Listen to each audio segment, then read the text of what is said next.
Hi, my name is Rebeli Laredo, and this is my dialogue discussion for public speaking. I think audience analysis is a vital part of preparing a speech because it helps you understand who your audience is and how to connect with them, making it easier to get your point across.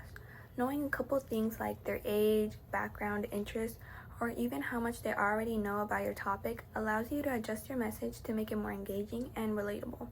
This helps you hold their attention and communicate your ideas more effectively.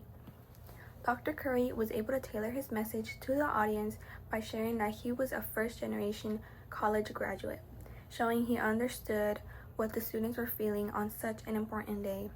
He connected his story to theirs by saying things like, "I understand my journey, like many of yours," which helped build a sense of trust and connection.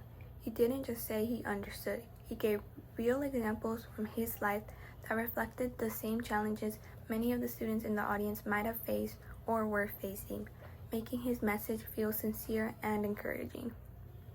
Rick Rigsby was able to tailor his message to the audience by using universal themes like love, loss, personal growth, and the influence of family. These topics are able to resonate across ages, backgrounds, and experiences. He also used real-life examples like lessons from his father, who worked as a cook, his experience of losing his wife to cancer, and his father's reaction. These stories weren't just emotional. They carried strong message about hard work, resilience, and humility. His storytelling style, combined with clear moral lessons, allowed viewers to reflect on their own lives and values. And by mixing humor with emotional depth, he kept the audience engaged while still delivering a meaningful message that leaves a lasting impression. Muhammad was able to tailor his message to the audience by directly involving the audience in his examples and using language that felt conversational and personal. He asked rhetorical questions, used humor, and told real-life stories in a way that made the audience reflect on their own experiences. His tone shifted throughout the speech, light and funny at times, and then serious and emotional, which kept the audience engaged and allowed him to connect with both their attention and emotions. He adjusted his pacing, facial expressions, and gestures based on audience reactions, showing he was fully present and aware of how they were responding in the moment, which can be seen in the beginning when he talks about smoking and diabetes. In the speech, the wisest person I ever met was a third-grade dropout. Several delivery techniques stood out to me. The speaker's expressive body language brought the story to life, while his varied tones effectively matched the message, effortlessly shifting between humor and seriousness. He navigated heavier topics with a lighter touch, making it feel natural. Additionally, the use of visuals and music enhanced the mood, making the message more powerful for the online audience who couldn't attend in person. Overall, these techniques captivated the audience and made the message resonate deeply. Now, I'm going to talk about my public speaking experiences.